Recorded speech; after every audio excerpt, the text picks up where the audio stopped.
สบายดีพบกับพวกเราอีกแล้วเนาะลูกศิษย์อาจารย์ปาวีมื้อนี้เราก็สิมาเว้ากันในหัวข้อซักบ้าหมูแม่นพยาธิเส้นประสาทชนิดหนึ่งที่มันแสดงออกในเมื่อส่วนนอกของสมองได้ถูกกระทบกับสิ่งใดสิ่งหนึ่งด้วยการซักและบ้าหมูนี้เพิ่นยังสามารถเห็นได้บางเหตุการณ์ปรากฏการณ์ดังนี้เช่นสมองอักเสบเนื้องอกในสมองสำหรับอาการพยาธิบ้าหมูแม่นจะมี3ระยะ1ระยะก่อนซัก2หา3นาทีคนเจ็บจะรู้สึกเจ็บหัวมึนตามแข้งขาหัวใจเต้นแรงและมือสั่นระยะที่2ก่อนซักคนเจ็บมีอาการม่านเหลืองใจหายกัดแข้วมึนแข้งขาตาลายห้องขึ้นแล้วล้มลง3ระยะซักมี3ระยะคือ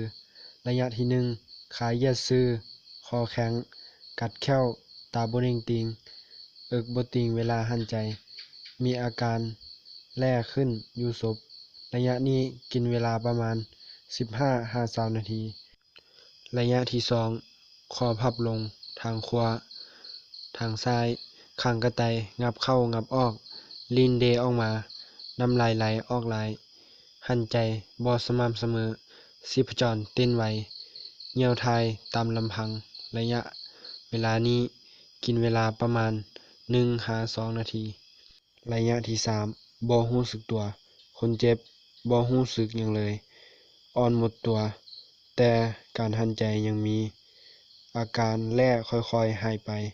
คนเจ็บอยู่ในท่าที่เมื่อยหลายหลับแจ๊บวงตาดำยะกวางออกคนเจ็บค่อยๆรู้สึกตัวเทื่อละน้อย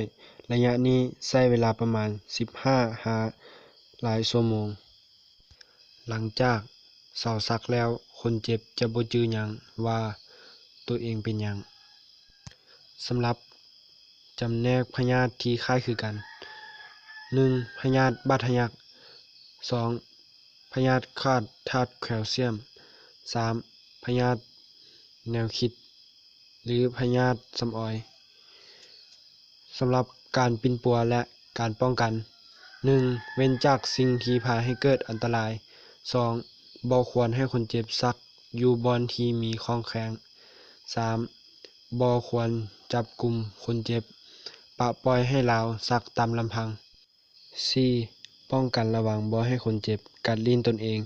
อาจใช้ไม้งัดลิ้นหรือบ่วงค้ำปากลาวไว้เมื่อรู้สติคืนให้ลาวพักผ่อนถ้าลาวปกติแล้วแนะนำให้ลาวไปหาแพทย์สำหรับคำแนะนำมีดังนี้1บ่ให้คนเจ็บไปคนเดียว2บ่ให้คนเจ็บอยู่ใกล้ของแข็งหรือเตาไฟ3บ่ให้คนเจ็บขึ้นต้นไม้หรือขี่รถ4บ่ให้คนเจ็บอาบน้ำคนเดียวหรืออยู่ใกล้น้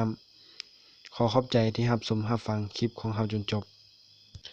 และเราจะได้กล่าวคำว่าสบายดี